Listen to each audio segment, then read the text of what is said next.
Qëndroni me Ora News.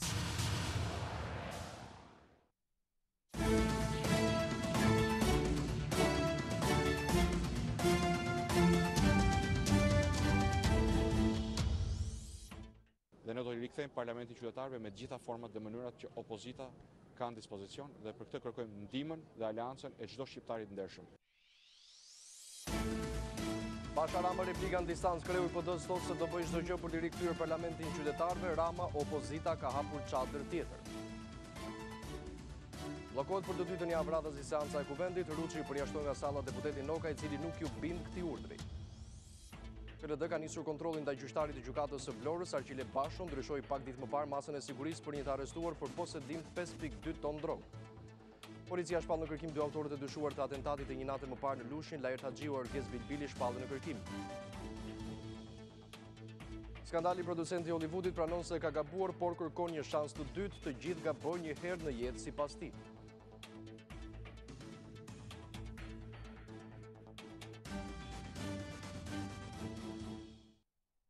Mirëmbrëma dhe përshëndetje shikues nderuar, jemi drejt për së drejti në radio televizionin Ora News me edicionin qendror të lajmeve. Do të njiheni më gjërësisht me zhvillimet kryesore të ditës.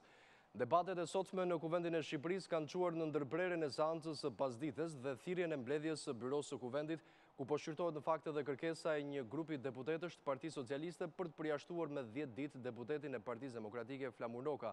Ndërkohë gazetari Sonil Frashëri na ka njoftuar minut pas minute se çfarë është diskutuar pikërisht në mbledhje me dyert të mbyllura të byros dhe për më shumë detaje pikërisht për këtë mbledhje që vijon që nga ora 19, ne do të shkojmë në kryesinë e Kuvendit në një komunikim të drejtë për drejtë me gazetarin Sonil Frashëri. Sonil, përshëndetje. Mirëmbrëma Klodi, për një orë vazhdon mbledhja e byros së Kuvendit, ku përshqyrtohet kërkesa e deputetëve socialistë për të përjashtuar deputetin Flamur Noka pas zhvillimeve të seancës parlamentare ditës së sotme. Kujtojmë që deputeti Flamur Noka është përjashtuar nga seanca ditës së sotme pasi ka pushtuar foltoren e Kuvendit, ku ka kërkuar fjalën për procedurë dhe ka ndërprerë fjalën e një deputeti tjetër. Ndërkohë, deputeti Noka ka dhënë versionin e tij në byron e Kuvendit, para pak çaste ai ishte për mediat dhe tha se nuk ishte ai që kishte shkelur rregulloren, por sipas tij kryeministri, i cili ka përdorur një gjuhë të përshtatshme për seancat e parlamentit. Ndërkohë, deputetët e Partisë Demokratike i qëndrojnë fjalëve të tyre ku kërkojnë dënimin e kryeministit Rama dhe jo të deputetit Noka, madje ata kërkojnë që t'i kërkohet falje deputetit Noka për përjashtimin nga seanca e sot, ndërkohë që e quajnë të patolerueshme dhe thonë se e kanë të provuar me zë fjalët që jo të përshtatshme sipas tyre që kryeministri ka thënë sot të seancën parlamentare. Sonila, ka lëndë kuptohet Partia Demokratike që nëse byroja do të vendosë për përjashtimin e deputetit Noka dhe nesër do të jetë njëjti skenar, pra nuk do të pranohet nga deputeti në fjalë? Mbledhja ende vazhdon, por sipas Partisë Socialiste, zoti, nga sa mësohet deri tani, sipas Partisë Socialiste, zoti Noka duhet të përjashtohet për veprimet që ka kryer në sallën e Kuvendit. Ndërkohë, Partia Demokratike ka lajmëruar një mbledhje grupi nesër në orën 8:15 të mëngjesit, 15 minuta përpara seancës parlamentare, për të marrë dhe qëndrimin pas vendimit të byros së sotme. E qartë, mirë, Sonil, falenderoj për gjitha detajet. Shikues nderuar, ishim me gazetarin Sonil Frashëri, drejt për së drejti nga kryesia e Kuvendit, ku po mbahen fakte dhe mbledhje e byros për të shqyrtuar kërkesën e një grupi deputetësh për përjashtimin e kolegut të tyre demokrat Flamur Noka. Në fakt, do të mbetemi tek i njëjti argument ku më herët kreu i opozitës Lulzim Basha dhe kryeministri Edi Rama janë përplasur në akuza jashtë sallës së parlamentit, ku kreu i Selis Blu deklaroi se do të përdorë të gjitha format për t'i rikthyer qytetarëve parlamentin.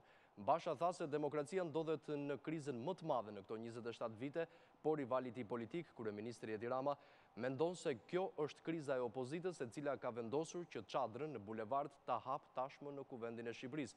Kryeministri Rama pranoi se në përdhëmb i kishte dalë nga shpirti një shprehje për ish kryeministrin Berisha, shprehje të cilën ai e përsëriti vetë jashtë parlamentit. Ajo që dihet është që Rama dhe Basha nuk janë më në pozicionet e marrëveshjes së 18 majit, por që tani duket se ato e kanë lënë pas të dy. Dy krerët e partive vijojnë përplasjet në parlament dhe jashtë tij. Ndërprerja e seancës për shkak se deputeti demokrat Flamur Noka nuk la sallën u bë sërish shkak që kryetari Selis Blu Lulzim Basha të bëjë thirrje për të marrë në dorë fatin e kuvendit, ku sipas tij, ata që bashkëpunojnë me krimin kërkojnë të mbyllin gojën opozitës. Basha thiri këdo, median, shoqërinë civile dhe faktorin ndërkombëtar ta mbështesë opozitën në këtë aksion. Nuk ka e nuk mund të ketë kurrë një përsëritje të një parlamenti kukull në duart e krimit dhe mafjas dhe kukullave të tij, të cilët kanë zaptuar ato karrike. Ne do të luftojmë dhe ne do të rikthejmë parlamentin qytetarëve me të gjitha format dhe mënyrat që opozita ka në dispozicion dhe për këtë kërkojmë ndihmën dhe aleancën e çdo shqiptari të ndershëm. Por për kreun e qeverisë është opozita ajo që nuk po pranon të bëjë debat sepse sipas tij po bën të njëjtën gjë që bëri kur hyri në çadër dhe qëndroi atje me ditë të tëra, sepse opozita sipas kryeministrit nuk ka një vizion. Është rihapur çadra, është rivënë pllaka e gramofonit të para zgjedhjeve, është një opozitë pa kokë, është një opozitë pa vizion, është një opozitë pa program, është një opozitë pa skuadër, është një opozitë pa përgjegjësi. Rama i bëri thirrje jo vetëm Partisë Demokratike, por dhe Lëvizjes Socialiste për Integrim, që ai e quajti motrën e vogël të dy palëve, ndoshta pse kjo parti tashmë drejtohet nga një femër. Ky parlament ka nisur të funksionojë dhe do vazhdoj të funksionojë do apo nuk do Partia Demokratike, bashkë me motrën tonë të përbashkët DSI-n, do apo nuk do, do qoftë që ca për fajin e vetë, ca për përgjegjësinë tonë, u mësua me parlamentin me i hane. Por kryeministri nuk e ka mohuar, përkundrazi e ka pranuar gjithë mollën e sherit të debatit, se në përdhëm kushdo mund të nxjerrë diçka që i del nga shpirti, dhe ndoshta të njëjtë gjë ka bërë dhe ai kur ka thënë fjalën i rrjedhur për ish kryeministrin Berisha. Ju dini shumë mirë që edhe ju me njëra tjetrën, në moment caktuara, kur dëgjoni çuditëra, mund t'i thoni njëra tjetrës, ore mos ka rrjedhur gjë. Në seancën e kësaj të enjte pritej të zhvillojë dhe debati për reformën zgjedhore, një mbledhje dyditore e qeverisë e thirrur për të mbajtur në Vlorë në datën 13 dhe 14 tetor, duket se ose shtyi agjendën e kryeministrit Rama me disa orë. Por çfarë ndodhi në dy seancat e sotme të kuvendit, ku e dyta zgjati më pak se 5 minuta. Gjithçka në fakt e kishte zanafillën në seancën e paradites, ku kryetari i kuvendit nuk i dha fjalën deputetit Partisë Demokratike Flamur Noka. Gramos Ruçi kërkoi përjashtimin e Nokës, çka e detyroi që ta shtyjë seancën pasdite, por edhe në orën 17 zoti Ruçi nuk arriti që të bindë deputetin Noka që të lërë sallën, pasi më herët kishte bërë me dije se kishte pranuar një kërkesë për përjashtimin e tij, por nuk kishte pranuar të shqyrtonte një kërkesë të deputetëve të PD-s dhe Lëvizjes Socialiste për Integrim që kishte të bënte për përjashtimin e kryeministrit Rama. Situata më pas bllokuese në kuvend po vijonte prej 2 javësh, ku edhe ditën e njëjtë të njëjtën e kaluar u vendos dhe përjashtimi i kryetarit Partisë Demokratike Lulzim Basha. Debati i pasdites në parlament rinisi aty ku filloi, por seanca nuk vazhdoi dot më shumë se 5 minuta pasi kreu i kuvendit Gramos Ruçi vendosi shtyrjen e seancës për ditën e premte në orën 8:30 minuta. Jemi në kushtet e paragrafit fundit të nenit 66, seancën e deklaroi të mbyllur, seanca tjetër hapet nesër në orën 8:30. Gjithçka erdhi pas debateve që u shkaktuan në sallë kur i kërkoi deputetit PD-s Flamur Noka të lindte sallën, pasi lajmëroi se kërkesën e deputetëve të PD-s dhe LSI-s për të përjashtuar kryeministrin Edi Rama nuk e mori parasysh. Pasi u konsultova me nenet 64, pika 1, 2, 3, 4, 5, me nenin 65, 1, 2, 3, dhe pasi pash të zbardhur proces verbalin e seancës, nuk mund të marrë në konsiderat se s'përmbush asnjë nga kërkesat e rregullores të neneve 64 dhe 65. Debati i pasdites e kishte nisjen e tij në seancën e paradites, ku pas mbajtjes së fjalës nga ish kryeministri Berisha për ligjin e pakicave kombëtare, deputeti Flamur Noka kërkoi fjalën për procedurë, ndërsa kreu i kuvendit i ka dhënë fjalën deputetit LSI-s Shezai Rokaj dhe Noka i është drejtuar foltores, çka ka sjell më pas rikthimin e replikave. Edhe njëherë po drejtohem, ju lutem ulu. Nga foltore Ruçi deklaroi dënimin e Nokës. Përjashtohesh në seanca e sotshme Flamur Nokën. Vendimi i Ruçit për ish kryeministrit Berisha është konsideruar shkelje rregullores dhe tentativë për ndalimin e fjalës së lirë në kuvend. Gjithçka filloi me mohimin e të drejtës së fjalës për procedurë të deputetit Flamur Noka. Jo, s'kishte filluar. Dhe ka një gjë. lexoni nerin përkatës të rregullores. Çfarë thot? Deputetit që kërkon fjalë për procedurë i jepet menjëherë fjala. Ndërsa për Partinë Socialiste gjithçka ishte një skenar i parapërgatitur. Skenari të parapërgatitur në çdo seancë tashmë të Kuvendit të Shqipërisë, ku menjëherë sapo fillon seanca, Partia Demokratike shpik një arsye për të bllokuar punimet e Kuvendit. Edhe të njëjtën e kaluar një debat i ngjashëm çoi në vendimin e përjashtimit të kreut të Partisë Demokratike Lulzim Basha. Por ku shëndezi debatin e kësaj të njëjte në parlament? Bëhet fjalë për ligjin për mbrojtjen e minoriteteve, një ligj i cili u kundërshtua ashpër nga kryetari i Partisë Bashkimi për të Drejtat e Njeriut, ku sipas deputetit Vangel Dule, drafti nuk sjell asnjë vlerë të shtuar, por bën hapa pas edhe në raport me konventat ndërkombëtare. Me Dulen replikoi ministri i jashtëm Ditmir Bushati dhe vet kryeministri Edi Rama, i cili tha atij se po bëhet gjithnjë më pak i denj për minoritetin grek, ndërkohë ish kryeministri Sali Berisha e kundërshtoi disa aspekte të ligjit, duke theksuar se nuk mund të burojë nga Ministria e Jashtme. Kryetari i Partisë Bashkimi për të Drejtat e Njeriut Vangel Dule kundërshton ashpër ligjin për mbrojtjen e pakiceve, ndërsa thotë se ky draft bën hapa pas në raport me konventën për mbrojtjen e minoriteteve. Ligji i zotit Rama vjen dhe na thot se ne do t'i respektojmë këto të drejta në bazë të legjislacionit për censusin. Do me thënë në shkelje flagrante të konventës kuadër. Deputetit minoritar ju përgjigj kryeministri Edi Rama, i cili tha se Greqia nuk e ka një ligj të tillë e as nuk e ka firmosur konventën për minoritetet. Ti je një minoritar, ti nuk je minoriteti. Dhe je gjithmonë e më pak përfaqësues i denj i atij minoriteti të denj për të gjithë respektin që ne i kemi dhënë. Deputeti i minoritetit grek që u zgjodh në listën e Partisë Demokratike replikoi edhe me ministrin e jashtëm Ditmir Bushati. Harojnë se në vitin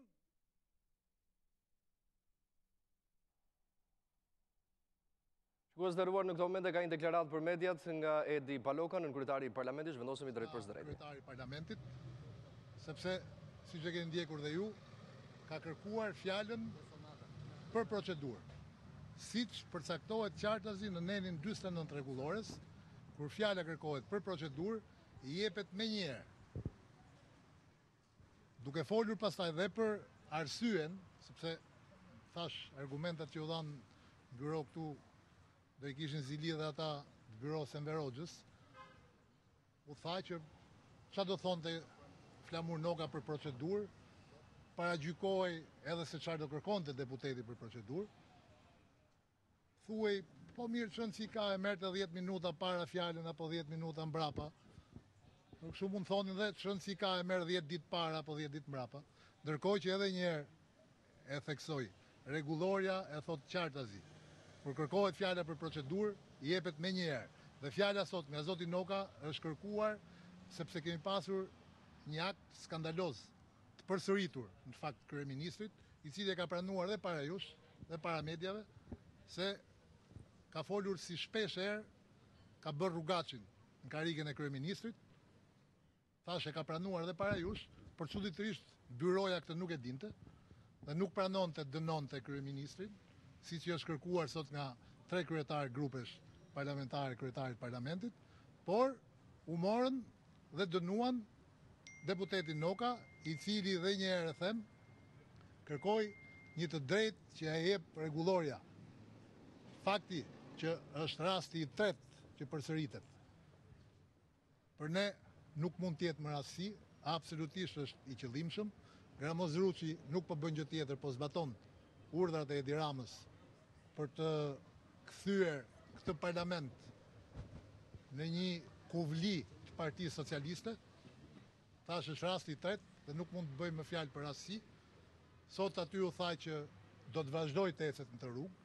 Dhe në mënyrë cinike, na u tha, pasi disa herë i faktuam se nuk është Flamur Noka shkelësi rregullores, por është Gramozruçi shkelësi rregullores, me cinizëm na u tha, atëherë keni drejtën të bëni një mocion mosbesimi për kryetarin dhe vazhdojmë. Kjo ishte procedura sipas tyre. Kështu do vazhdoj. Do ta ndërmeni një nismë të tillë zoti Paloka? absolutisht për një parlament ku votohet për të shkelur ligjin me karton, për të shkelur rregulloren, ç'kuptim ka, sigurisht ne do marrim masat tona. Absolutisht ta harroj kushdo se do t'i mbylli gojën opozitës, ta harroj se do ta përjashtoj opozitën nga parlamenti, ne do t'jemi aty për të mbrojtur deri në fund drejtat tona. Qëndroni me Ora News. Shikues të nderuar, jemi me këtë lajm të minutave të fundit. Ka ndruar jetë pas betejës gjatë me një sëmundje të rëndë. Ish deputeti dhe ish ministri energjetikës, bëhet fjalë pra për Dritan Prithin, i cili ka ndruar jetë ditën e sotme. Në fakt gjendja e tij shëndetësore është raportuar disa ditë më parë që është përkeqësuar, teksa pas një kurimi në jashtë spitaleve të vendit ka marrë një trajtim tjetër të specializuar në një prej spitaleve private në vendin tonë dhe më pas i është drejtuar banesës Tibra. Një humbje kjo e madhe, e paralajmëruar ndoshta edhe nga sëmundja e rëndë, ka qenë vetë ish ministri energjetikës Dritan Prithja, i cili në prag fushatës elektorale të zgjedhjeve të 25 qershorit përmes një komunikimi me ndjekësit në rrjetet sociale, më konkretisht në Facebook, ka bërë të ditur se nuk do të kishte një alternativë dhe se nuk do të kandidonte me asnjë forcë politike në këto zgjedhje, pasi e pamundësonte një gjë të tillë dhe sëmundja agresive, siç e quante i ndjeri Prifti, që prej një viti duket se e kishte rënduar gjendjen e tij, ku u bënte thirrje edhe ndjekësve që të mos mërziten për këtë shqetësim dhe kërkoi gjithashtu edhe mbështetjen e tyre për ta kaluar. Në fakt, vetëm në datën 30 prill të këtij viti, zoti Prifti shkruante se nuk mundem fizikisht, kam mbi një vit që luftoj me një sëmundje agresive. Ndërkohë pak ditë më parë ka qenë edhe në shtetin italian, i ka thënë se mund të mjekohej nga një mjek dhe gjendja e tij shëndetësore ditët e fundit u përmirësua, por në fakt sëmundja e mposhti dhe ka ndruar jetë pra ditën e sotme. Dritan Prifti, i cili ka mbajtur postin e deputetit në legjislaturat parlamentit, por edhe të ish ministrit të energjetikës. Gjithashtu do të mbahet mend si protagonist i disa prej ndoshta konflikteve, nëse mund i quajmë të tilla politike, në disa raporte të veçanta. E për të rikthyer në fakt disa deklaratave të fundit dhe një prej postimeve në rrjetin social Facebook, ka deklaruar se nuk do të kishte kënaqësi më të madhe për mua se sa të kisha mundësi që të kandidoja edhe të përfaqësoja përsëri ju në politik, por nuk mundem fizikisht. Kam mbi një vit që luftoj me një sëmundje agresive dhe të vështirë, gjaku, shkruan ndër të tjera, ka shkruar pra ish ministri energjetikës. Kurimi vazhdon dhe pak muaj dhe nuk më jep mundësi të shkëputem për fushat. Kam bindjen që do ta kaloj edhe këtë siklet mjaft shpejt. Janë këto pra disa prej frazave të shkëputura nga statusi i zotit Prifti, i cili ka humbur pra betejën me një sëmundje agresive, e cila ka zgjatur rreth një vit. U duk të paktën sigur kishte pak shpresë për të shpëtuar jetën e tij, pasi edhe në Itali mori një kurim të specializuar, më pas u drejtua edhe një spitali privat në vendin tonë. Mirë, shikues të nderuar, do të lëm pas në ngjarje tragjike në fakt dhe të dhimbshme, eci më tej Këshilli i Evropës kërkon dialog dhe konsensus për realizimin e reformës zgjedhore. Shefi i zyrës KS në Shqipëri kërkoi nga partitë politike zbatimin e rekomandimeve të Komisionit Venecias, por gjithashtu edhe të OSBE-ut. Këshilli i Evropës do të mbështesë Shqipërinë në realizimin e reformës zgjedhore, por kërkon nga partitë politike implementimin e plotë të rekomandimeve të OSBE-ut dhe Komisionit të Venecias. Në workshopin e zhvilluar me temë Struktura e mbikëqyrjes së financimit të partive politike dhe të fushatave zgjedhore, shefi i zyrës së Këshillit të Evropës, Klaus Njukriç, kërkoi që reformat të zhvillohen në frymën e dialogut dhe kompromisit. Dëshirojmë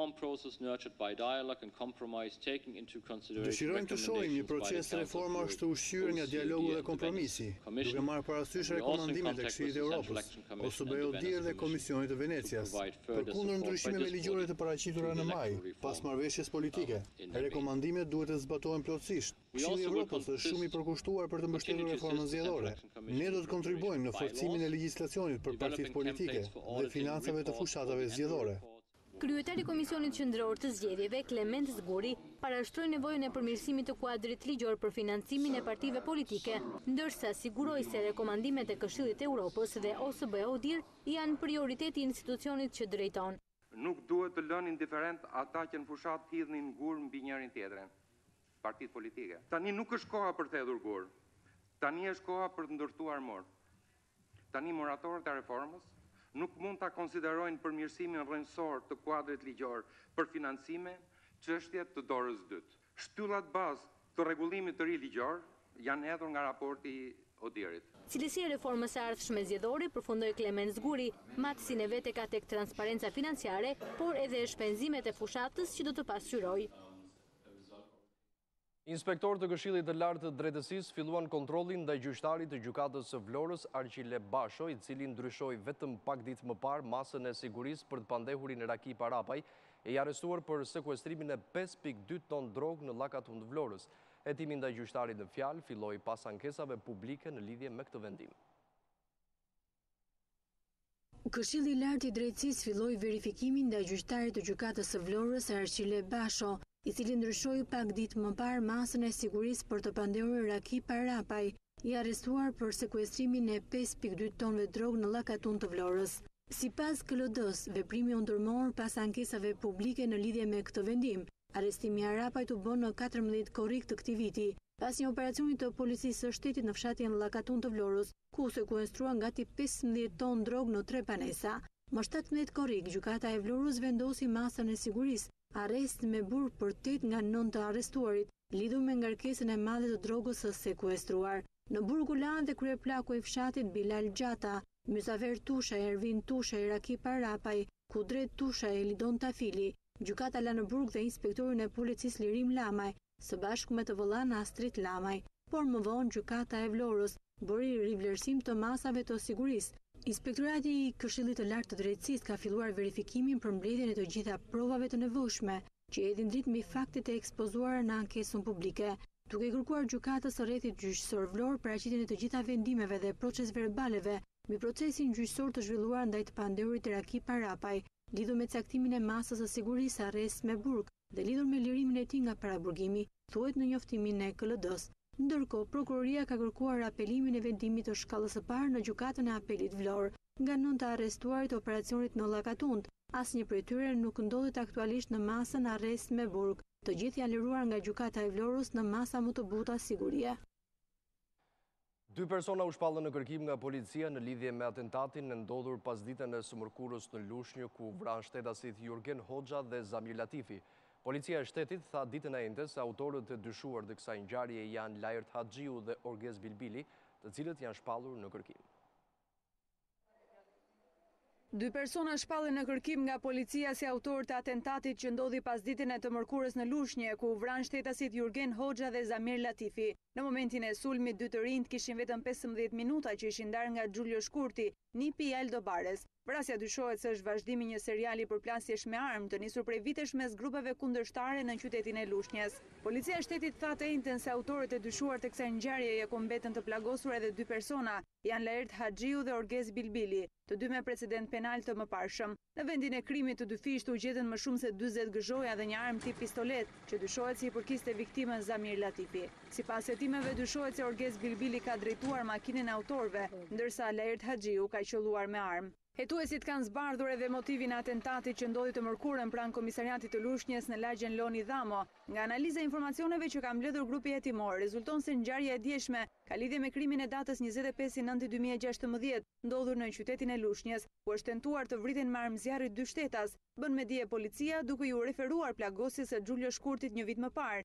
mik dhe i afërm i 2 të vrarëve në atentatin e të mërkurës. Identifikimi i 2 të dyshuarve Lajert Haxhiu Orges Bilbili, të shpallur tashmë në kërkim, është bërë pas këqyrjes së kamerave të sigurisë në vendin e quajtur kryqëzimi i urës së Porojit pas ditën e të mërkurës. Hetuesit kanë zbuluar prova me vlerë edhe në makinën tip Benze përdorur nga autorët, e cila u gjetë djegur rreth orës 19:15 në parcelat e fshatit Çukas, në krahun e majtë të rrugës nacionale Lushnjë-Berat. Në makinë u sekuestruan 3 armëzjarri dhe një fishek i paplasur. Lajert Haxhiu sipas policisë ka qenë i dyshuar për plagosjen e shtetasit Xhulio Shkurti, nipi i Aldo Bares, i cili shpëtoi atentatit në shtator 2016. Haxhiu është dënuar në mungesë me 35 vite burg për vrasjen e shtetasit Gerti Lala, shoku i Aldo Bares i njohur me Nofkën Iriqi në vitin 2009. Pas këtij krimi, Lajert Haxhiu lirua nga burgu në fund të vitit vitit 2014, por u arrestua sërish në qershor të vitit 2015 me akuzat për trafik heroine gjatë operacionit të koduar me emrin Smart. Zbulohen fakte të reja në lidhje me shtetasin turk të arrestuar pak ditë më parë në Durrës. 39 vjeçari Muhamed Ajdogmus ishte shpallur në kërkim nga gjykata për terrorizëm, ndërsa mësohet se ishte pjesë e grupimit që në rrjetet sociale bënte deklarata kritike kundër presidentit turk Erdogan dhe në mbështetje të klerikut Fethullah Gülen. Shtetasi turk Muhamed Ajdogmus e arrestuar 4 ditë më parë në portin e Durrësit rezulton person në kërkim ndërkombëtar për terrorizëm, ndërsa dyshohet të jetë mbështetësi grushtit të shtetit në Turqi. Gjykata e lartë penale e Turqisë ka nxjerrë ndaj 39 vjeçarit një urdhër arresti pasi akuzohet për organizat kriminale. Autoritetet shqiptare janë të rezervuara dhe nuk japin më shumë informacion, por duke ju referuar raportimeve të mediave turke, ai rezulton si antar i një grupimi që përmes një faqeje në rrjetet sociale bënte propagandë pro klerikut Fethullah Gülen, i cili nga drejtësia turke akuzohet si arkitekti grushtit të shtetit të vitit të kaluar. Muhamed Ajdogmus u ndalua pranë pikës së kalimit kufitar në Durrës, së bashku me bashkëshorten 34 vjeçare dhe 2 fëmijët. Ata u kapën që të katërt me pasaporta false në tentativë aratisje tranzit nga Shqipëria në drejtim të Italisë. Gjatë hetimeve paraprake dhe procedurave ligjore për ekstradim, autoritetet kanë zbuluar urdhër arrestin ndaj 39 vjeçarit për akuzën e terrorizmit. Në profilin e tij në Twitter bie në sy akuzat, kritikat dhe ironia që ka bërë her pas here me presidentin turk Recep Tayyip Erdogan. I tillë është rasti i këtij postimi që i referohet grushtit të shtetit. Narcisti mund të bënte gjithçka për presidencën, u pajtua thellësisht dhe bëri një grush shteti. I arrestuari ka bërë edhe një tjetër postim që i referohet qëndrimeve politike të Erdogan mes lindjes së mesme e perëndimit, NATO-s dhe Rusisë. Ata planifikuan të shkëpusnin Turqinë nga NATO, pastaj shoqërinë nga demokracia. Një grup i shtëpërndjekurish politik kanë protestuar përpara institutit me pretendimin se nuk kanë marrë ende këstin e 8 të dëmshpërblimit, ndërsa disa prej tyre protestuan për shkak se nuk e kanë përfituar të plot masën e dëmshpërblimit.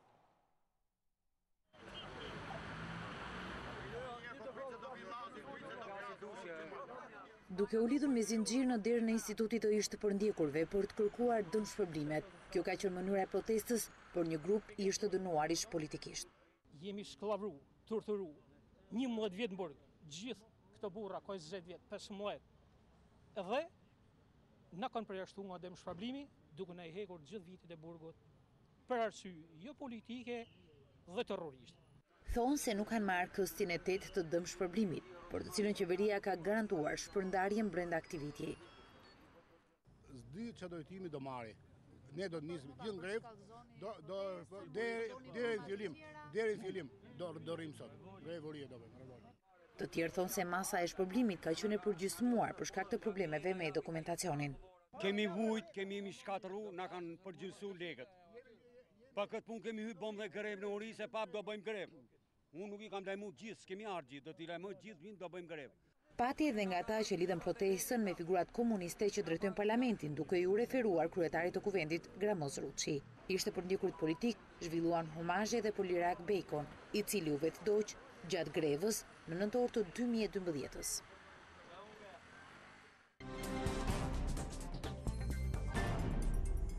Administrata shtetërore nuk ka infrastrukturën e duhur për të përfshirë në tatimin mbi vlerën e shtuar edhe biznesin e vogël. Ky shqetësim u ngrit gjatë një diskutimi me drejtoren e tatim paguesve të mëdhenj me përfaqësues të dhomës së tregtisë dhe industrisë.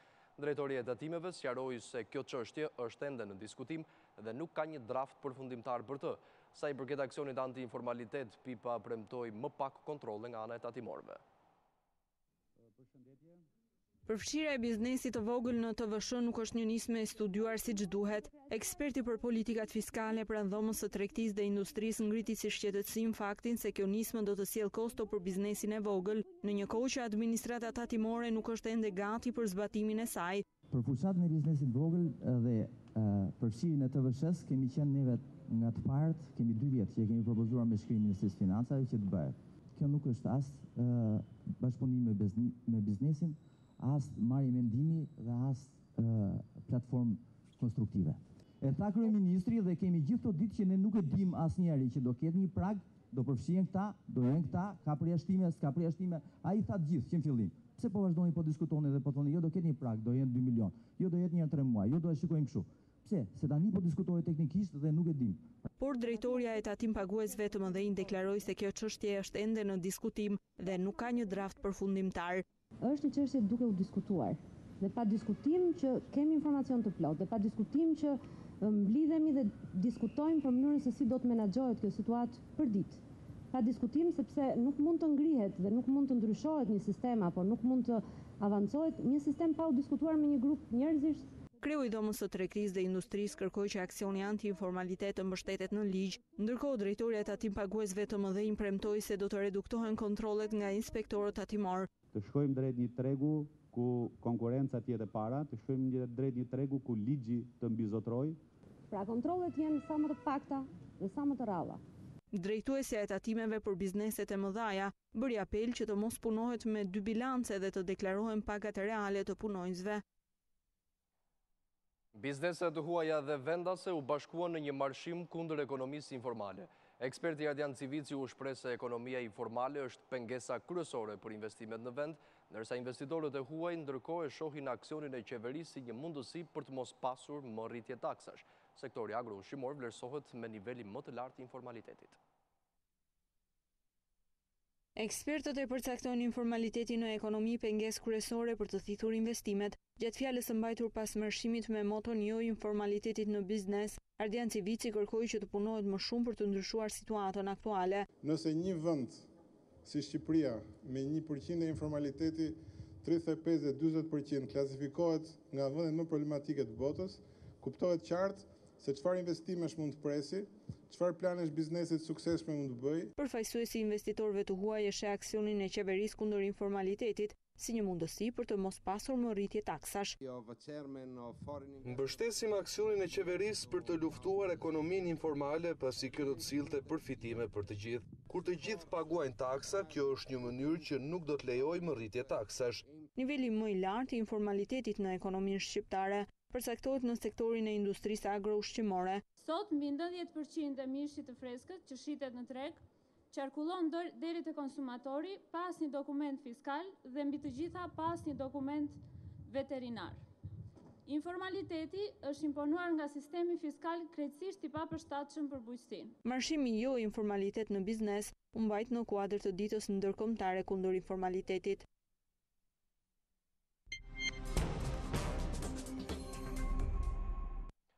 Një krim i rëndë është shënuar mesditën e sotme në kryeqytet ku një i ri ka plagosur me thik 2 gjyshurit e tij nga ana e nënës pas një debati që ka pasur mes tyre.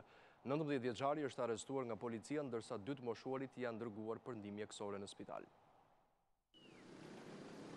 Një ngjarje e rëndë shënuar mesditën e së njëjtës në kryeqytet ku një 19 vjeçar plagosi me thik gjyshin dhe gjyshin e tij përkatësisht të moshës 70 dhe 80 vjeç. Krimi ndodhi në hyrje të pallatit ku banorin të moshuarit në zonën e Freskut. Sipas policisë, autori është Benjamin Kaso, 19 vjeç, i cili është ndaluar nga policia, ndërsa 2 të plagosurit, Shaban Aga, 80 vjeç dhe Airia Aga, 70 vjeçe, janë dërguar me urgjencë në spital për të marrë ndihmën mjekësore. Në deklarimet e para, 19 vjeçari ka pohuar se gjyshin dhe gjyshin e qelloi me thik pasi ishte mërzitur me ta, pasi ata e kishin sharë. Por hetuesi dyshojnë se 19 vjeçari mund të ketë qenë në efektin e narkotikëve ose ka kryer krimin në gjendje depresioni, ndërkohë pritet të merret dhe dëshmia e të moshuarve për të zbardhur motivet dhe rrethanat e ngjarjes së rëndë. 19 vjeçari është djali i vajzës së 2 të moshuarve dhe prej kohësh jetonte me ta. Një grup kriminal që kryente grabitjen e makinave luksoze është goditur së fundmi nga policia e kryeqytetit. 3 persona u arrestuan gjatë operacionit, ndërsa hetuesit kanë publikuar edhe një listë me 13 grabitjet që kanë ndodhur në Tiranë dhe Kavaj nga janari deri në shtator të këtij viti. Goditet në kryeqytet një grup i strukturuar kriminal që ka kryer vjedhjen e 13 automjeteve në Tiranë dhe Kavaj. Në pranga kanë rënë shtetasit Leonardi Sufi, 28 vjeç, Izmir Çelmeta, 25 vjeç dhe Gazmir Steli, 33 vjeç, të 3 banues në Laç. Vjedhja e fundit që ata kryen ka ndodhur në 11 tetor të 2017-s, rreth orës 1, kur Çelmeta dhe Isufi u kapën në flagrancë, duke tentuar të vjedhin me thyerje automjetin e markës BMW seria 3 në pronësi të një shtetasi. Gjatë kontrollit në banesën e të arrestuarit të 3 Gazmir Steli, policia ka gjetur edhe një armë automatike modelit 56 me një krër dhe 20 fishek, një armë gjahu teke, markë ruse dhe një pistolet të markës Ekol. Të arrestuarve ju janë gjetur edhe mjete që përdoreshin për grabitjen e makinave luksoze. Policia ka listuar edhe 13 grabitje të automjeteve të kryera nga ky grup kriminal, që nga janari i këtij viti deri në fund të muajit shtator të 2017-s. Në të gjitha rastet, këta shtetac kanë grabitur makina luksoze të markave Mercedes-Benz dhe BMW.